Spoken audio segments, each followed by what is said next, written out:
Sud Radio, faut que ça change. Anthony Martin-Smith. Bonsoir à vous, il est un peu plus de 20h30 sur Sud Radio et on démarre tout de suite avec les changements à la une. Matteo Lamblot. Agissons ensemble pour une société plus juste. L'association APF France Handicap présente Sud Radio, les changements à la une. Le samedi 22 février 2025, les changements à la une. Matteo Lamblot, c'est une semaine de décoration pour le cinéma avec une cérémonie des Césars le 28 février. Mais 3 jours plus tôt, c'est un autre événement qui le précédera, la cérémonie pour le Marius de l'audiodescription. Ce rendez-vous se tiendra le mardi 25 février au Centre national du cinéma et mettra en lumière la meilleure audiodescription de l'année. Sylvie Gange, créatrice et coordinatrice du Marius, nous dévoile le programme de cette édition 2025. C'est un prix qui récompense la meilleure audiodescription de l'année. On se base sur la sélection faite par l'Académie des Césars dans la catégorie du meilleur film. Cette année, c'est donc Le Comte de Monte Cristo, Emilia Pérez, Enfant phare, L'Histoire de Suleiman et Miséricorde. Le 28 février 2025, c'est la journée internationale des maladies rares. L'objectif est de sensibiliser le public et mobiliser un soutien pour les personnes touchées par les maladies rares. De nombreux événements seront organisés pour mettre en lumière les défis de ces malades et rassembler la communauté médicale, les chercheurs ainsi que les défenseurs des droits. Une journée placée sous le signe de l'unité et de l'espoir pour les malades et leurs proches.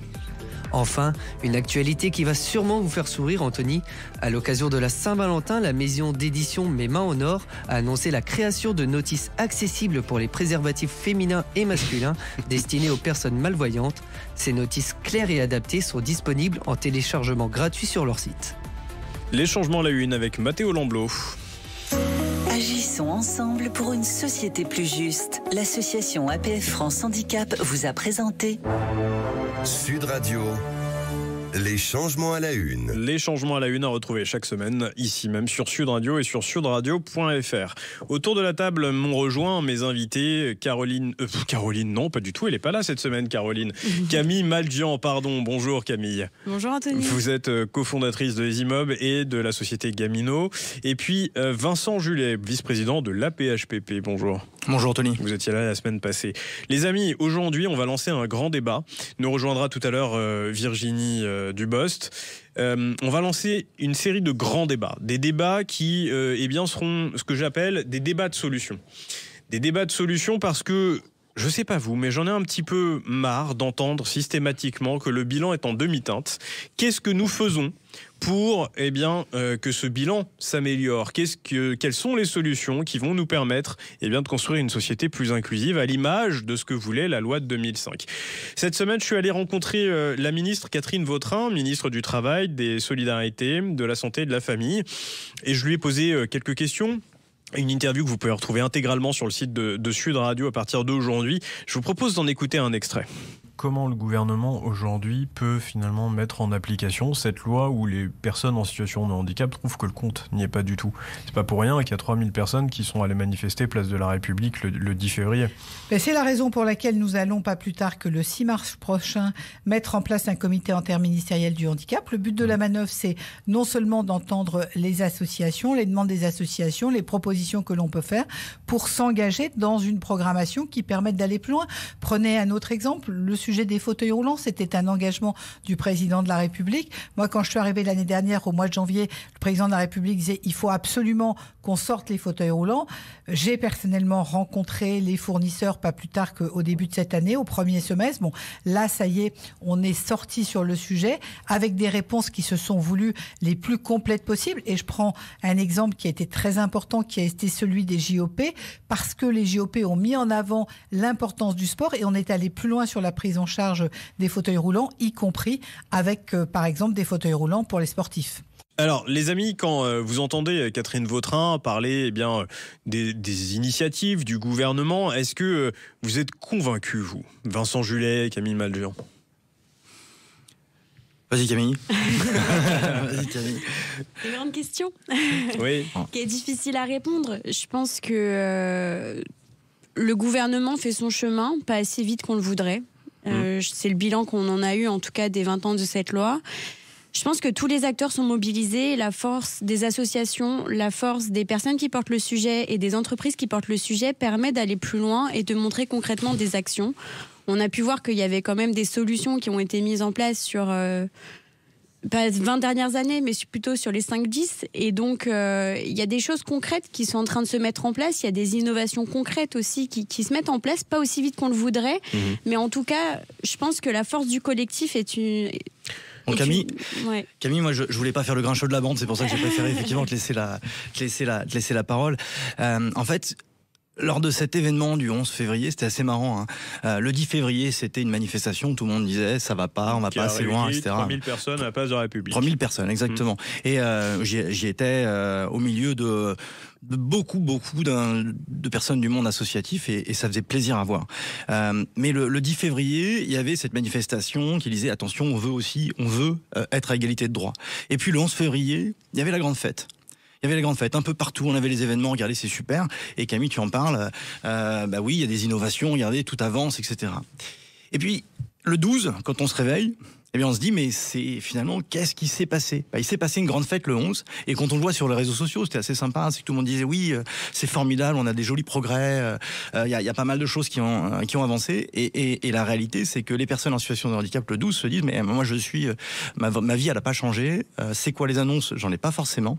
Alors il y a les fauteuils, et ça c'est plutôt une bonne nouvelle, et il va falloir effectivement que ça se traduise par des résultats concrets, parce que maintenant effectivement, il faut voir qu'il va falloir faire attention à ce que les premières personnes puissent bénéficier de leur fauteuil tel que correspondant à leurs besoins. Et puis après, pour le reste, on a quand même parmi les personnes qui vivent avec un handicap beaucoup de doutes. Et je crois que c'est quand même important de le souligner, quoi. Beaucoup de doutes. Et puis, on a quand même le sentiment que le compte n'y est pas, malgré toutes les belles paroles, les belles initiatives, les belles intentions. Et c'est pour ça qu'on a voulu lancer ces grands débats de solutions, pour essayer justement d'apporter des approches concrètes pour résoudre les problématiques que les personnes en situation de handicap rencontrent en France. Je vous propose qu'on continue le débat juste après la pub sur Sud Radio. À tout de suite. Sud Radio, faut que ça change.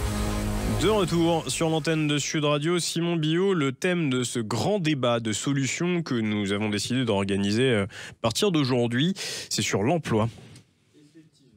Aujourd'hui, les chiffres de l'insertion des personnes en situation de handicap dans le monde de l'emploi montrent qu'il reste encore beaucoup à faire. Selon l'association de gestion du Fonds pour l'insertion des personnes handicapées, 12% des travailleurs en situation de handicap étaient au chômage en 2024, souvent dû à un manque d'adaptation et de volonté dans les entreprises. Sur les 112 300 entreprises assujetties à l'obligation d'emploi, seuls 31% répondent à leur obligation de 6% de l'emploi direct. Ensuite, fin juin 2024, le nombre de DEBOE, demandeurs d'emploi bénéficiaires de l'obligation d'emploi, a augmenté de plus de 30 000 personnes en un an, soit une progression de 6,6%. Anthony, vous reveniez sur ces problématiques avec la ministre du Travail Catherine Vautrin dans un entretien disponible sur sudradio.fr. Je vous propose d'écouter un extrait. On a des sujets très lourds dans ce domaine-là. Si je regarde le chômage, on peut se dire qu'en 20 ans, le nombre de demandeurs d'emploi, il est aujourd'hui à 12%. Le pourcentage de demandeurs d'emploi est aujourd'hui de chômage. Il est en situation de handicap, il est à 12%. Et probablement plus cette année. Mais je rappelle qu'il est plus élevé, par exemple, que le taux de chômage moyen en France. Donc on voit bien que là-dessus, il y a un travail important à mener. De nombreuses entreprises n'ont pas encore atteint les 6%. Maintenant, si on vient... Un tiers seulement aujourd'hui. Alors, est-ce que les entreprises aujourd'hui, lorsqu'elles ont ce quota de 6%, les amis, c'est un écran de fumée? Est-ce que l'inclusion peut avoir lieu ou pas? Camille Madjian, Vincent Julet ou Virginie Dubost. Le point, je crois que ces 6% sont utiles. Déjà, il faut le dire. Je crois qu'effectivement, alors comment ça a été déterminé à l'époque, en 1987, c'est un autre débat, mais je crois que c'est important d'avoir ce quota-là. Je crois qu'il faut le garder parce que il y a aujourd'hui une petite musique qui circule qui dit il faut faire sauter ce chiffre, et je crois que c'est important déjà de commencer par ça. Non, il ne faut pas le faire sauter, il faut l'atteindre. Et je crois que ça, c'est effectivement le premier point. Est-ce que les entreprises, aujourd'hui, est-ce que c'est un écran de fumée? Je ne suis pas certain. Je crois qu'on a aujourd'hui des directions générales, des directions des ressources humaines, qui ont envie, effectivement, qui ont une vraie volonté de faire bouger les choses. Après, on a une difficulté, c'est-à-dire que le management opérationnel, lui, il n'a pas forcément envie d'avoir des personnes en situation de handicap. Voilà, moi, le constat que je ferai, parce que et ils savent pas. Enfin, il y a une vraie peur quelque part d'avoir un salarié handicapé, parce que quand vous êtes manager, moi, j'interviens en entreprise. Hein, j'interviens comme consultant en management et stratégie handicap à titre professionnel. Mais le gros enjeu, c'est que, en gros, on dit au manager, c'est super, tu vas te prendre un gros niveau de pression, tu as un objectif sur la tête, et puis en parallèle, ça va être fantastique, tu vas prendre une personne en situation de handicap. Avec un manager qui ne sait pas comment ça se passe, hein. Il ne sait pas ce que c'est le handicap. Mais comment on peut faire pour accompagner ces managers, justement? Parce que le tout, c'est pas de dire, effectivement, c'est lourd pour quiconque, évidemment, on comprend que c'est lourd. Mais qu'est-ce qu'on peut mettre en place? Camille, il y a des solutions de votre côté? Oui, moi je rebondis effectivement sur... alors Séverine, qui est cofondatrice et présidente de Gamino. Gamino, c'est une entreprise qui sensibilise les collaborateurs notamment au sujet du handicap. Je suis également cofondatrice. Et sur ce volet-là, Séverine dit quelque chose. Elle était responsable RSE d'une société de conseil, pas citer de nom. Et elle avait toujours la même chose en face d'elle, c'est que ces personnes qui venaient aux sensibilisations, c'était toujours les mêmes personnes. Donc c'est des personnes qui sont déjà concernées, qui sont déjà potentiellement sensibilisées, ou en tout cas qui ont un attrait sur le sujet. Ce qu'elle dit, c'est que finalement, il faut que ça vienne d'en haut. Le sujet sera beaucoup plus pris en compte si les directives viennent du haut, et c'est le constat qu'elle en fait en tout cas, et c'est le constat aussi que moi j'en fais. Et après il y a un sujet effectivement des managers qui eux sont dans l'opérationnel, qui dirigent des équipes, et sur l'employabilité justement d'avoir une personne dans son équipe en situation de handicap, c'est de la formation et de la sensibilisation. Et donc les personnes qui viennent d'en haut doivent pousser auprès des managers, de ceux qui sont en opérationnel, de pouvoir comprendre, parce qu'effectivement je rebondis sur ce que disait Vincent. Il y a potentiellement une méconnaissance, et c'est souvent ça le sujet, c'est une méconnaissance du sujet du handicap, et donc il faut sensibiliser les personnes qui sont en entreprise, qui sont managers, qui dirigent des équipes, pour leur dire en fait handicap égale pas non-performance en fait. Si tu veux, moi la clé, pour faire très simple, hein, c'est rendre obligatoire la formation, rendre obligatoire la sensibilisation. Ça c'est une solution qui est très simple à mettre en place demain. Et un triptyque, accompagnement, manager, collaborateurs, équipe. Mais comment on fait pour casser une image peut-être persistante de la personne en situation de handicap qui peut prendre et occuper des fonctions que je dirais peut-être précaires, ou en tout cas à faible qualification? Parce que c'est une réalité. Est-ce qu'une personne en situation de handicap peut pas occuper aussi des postes à responsabilité? Là, vous parliez de manager. Mais est-ce que cette personne ne peut pas être manager elle-même? Manager et cadre d'entreprise. Toutes les postes aujourd'hui pour moi, sont possibles pour une personne en situation de handicap. Donc, ce que vous disiez, Camille, c'est qu'il faut que nous arrivions à aussi ouvrir l'esprit des directeurs généraux, directrices générales, des présidents, des gérants d'entreprise. Une phrase, il y a un peu plus d'une dizaine de... Virginie? Oui. Pardon. Attendez, Vincent allait prendre la parole, pardon. Non, mais très bien, je laisse à Virginie, elle est en situation de difficulté derrière le téléphone, donc je laisse la parole avec plaisir. Oui. Bonjour, en fait, moi je pense qu'il faudrait aussi des rôles modèles en entreprise, parce que je pense qu'il faudrait, ne serait-ce qu'une personne qui montre l'exemple, qui prouve, malheureusement, il faut qu'on fasse 2 fois plus nos preuves, et il faut montrer 2 fois plus qu'on est capable. Mais c'est quoi un rôle modèle? Un rôle modèle, c'est pas forcément quelqu'un d'exceptionnel, mais quelqu'un en situation de handicap qui fait un métier comme tout le monde et qui a une position dans l'entreprise de cadre classique, et pas forcément des activités manuelles ou des activités en bas de l'échelle de l'entreprise. On peut montrer justement que compétences et handicap peuvent aller de pair. Oui, mais alors là, on part du principe, les amis, que ce sont des entreprises de grande taille. Mais les PME qui atteignent tout juste les 25 salariés, ou les ETI, les entreprises de taille intermédiaire, elles, comment on fait pour leur adresser ces sujets-là? Parce que les grandes entreprises, elles ont évidemment un devoir d'exemplarité et de faire leurs preuves en la matière. Mais ces entreprises-là dont je viens de parler, comment on fait pour les accompagner et les orienter à recruter plus de personnes en situation de handicap? Elles n'ont pas forcément ce rôle modèle. Camille? La cible, c'est vrai, on va dire que les clients principaux de Gamino, c'est beaucoup des PME.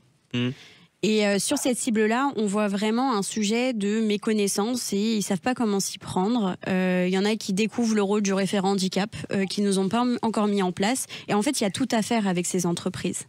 Et le premier volet qu'on fait, c'est de leur dire il faut faire de la sensibilisation au handicap, quel qu'il soit.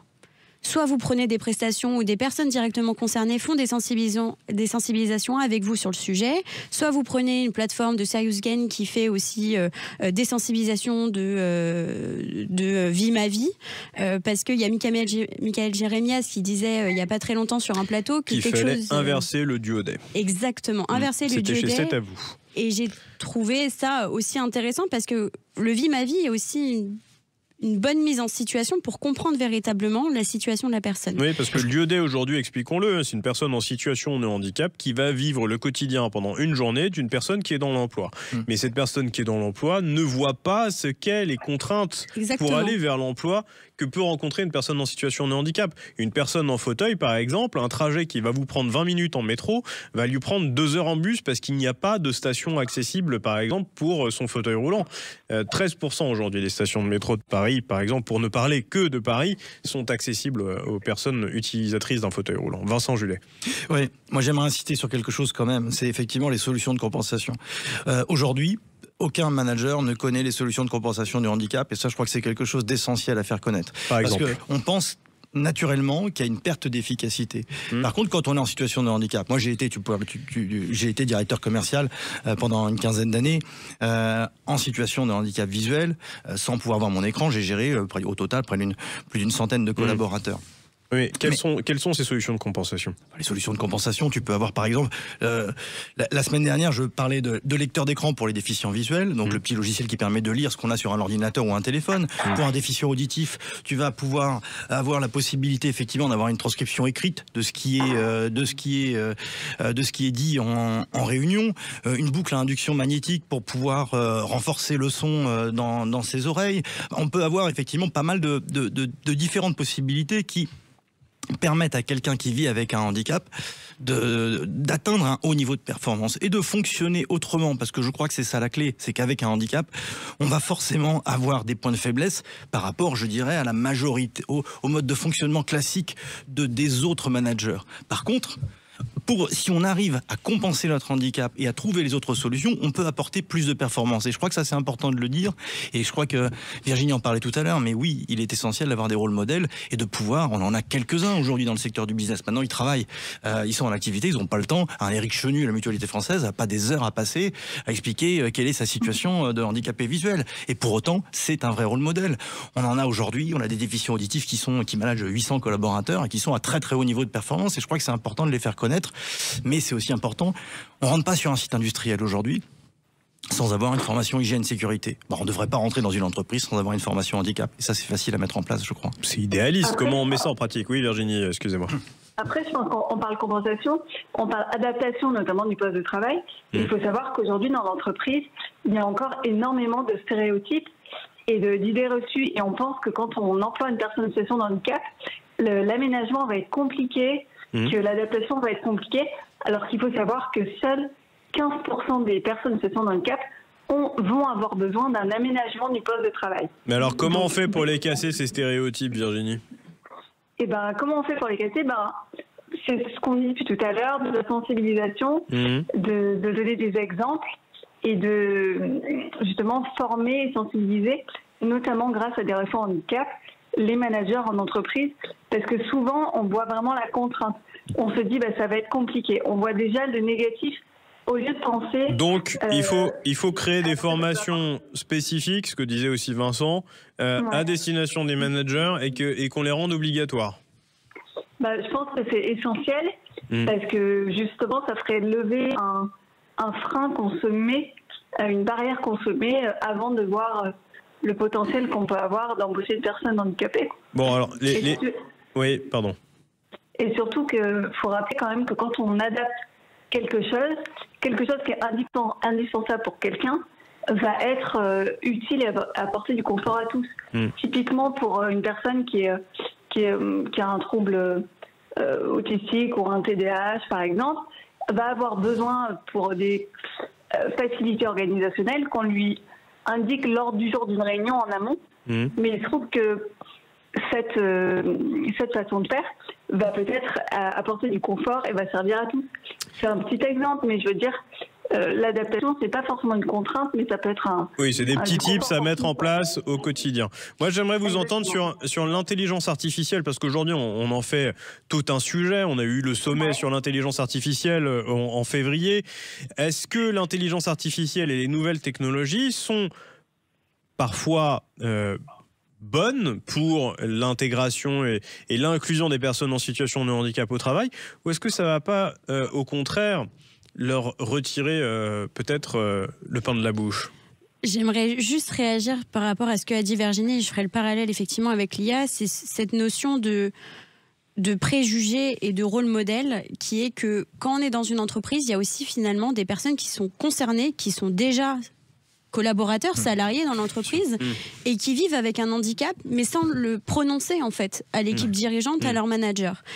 Et le rôle aussi de la sensibilisation, c'est de permettre de libérer la parole sur le sujet et de dire, on sait qu'on a 80% des handicaps qui sont invisibles et il y a plein de personnes qui vivent aujourd'hui dans des entreprises, qui sont salariés d'entreprises et qui cachent ou qui en ont pas parlé de leur handicap. Et alors pour l'IA ? Et pour l'IA, et donc je fais le parallèle par rapport à l'IA, c'est de se dire, nous chez Gamino par exemple, on a fait le choix de construire, on a développé un chatbot au sein de la plateforme qu'on livre du coup aux différentes entreprises, qui permet, donc on a entré avec une IA, plein d'articles qu'on a rédigés, plein de sujets, et vous avez entraîné l'intelligence artificielle comme ça? Exactement. En fait, on a proposé plusieurs contenus qu'on a fait de nos propres mains et libre après à la personne de pouvoir poser ses questions et d'avoir les retours à ces questions. Parce que des personnes qui sont parfois concernées par le handicap mais qui n'ont pas la connaissance de tous les dispositifs qu'il y a dans l'entreprise, parfois ça peut être un peu lourd d'aller chercher la bonne personne, souvent quand on est dans un grand groupe, d'aller demander de l'aide. C'est aussi cette notion de demander parfois ou d'aller vers.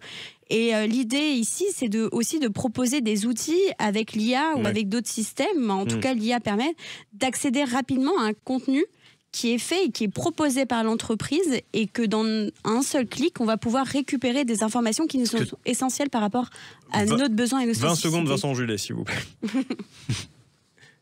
Vincent Julet. Oui, en 20 secondes, pardon. Pardon. Non, mais ce que tu dis, Camille, sur l'IA, c'est effectivement très bien. Moi, j'ai quand même tendance à dire, l'intelligence artificielle va apporter un progrès, c'est clair. L'innovation va apporter un progrès, c'est clair. Mais en même temps, aujourd'hui, il y a déjà eu pas mal d'innovations. Elles ne sont pas connues. Donc, j'ai tendance à dire, faisons-les connaître. Ce serait peut-être la première étape. Et après, on pourra effectivement se poser la question de l'intelligence artificielle. Mais aujourd'hui, on a déjà des talents. Ils sont déjà dans l'entreprise, comme tu l'as dit. Et il faut les faire connaître. Eh bien, effectivement, il faut les faire connaître. On va continuer ces débats de solutions très régulièrement dans l'émission. Merci en tout cas à mes invités, Camille Madjian, cofondatrice de Zimob et de Gamino, Vincent Julet, vice-président de la PHPP, et puis Virginie Dubost, consultante, experte du luxe et puis chroniqueuse dans l'émission. Je veux remercier Julien qui nous a assisté dans cette réalisation, Mathéo Lamblot et puis Simon Billot. Vous pouvez retrouver l'intégralité de l'interview de Catherine Vautrin sur le site de sudradio.fr. Continuez à vous abonner sur YouTube, on est bientôt à 1 million et merci pour ça. Et puis ne bougez pas, juste après les informations, après la pub, Alexandre Priam avec Toulouse-Bayonne.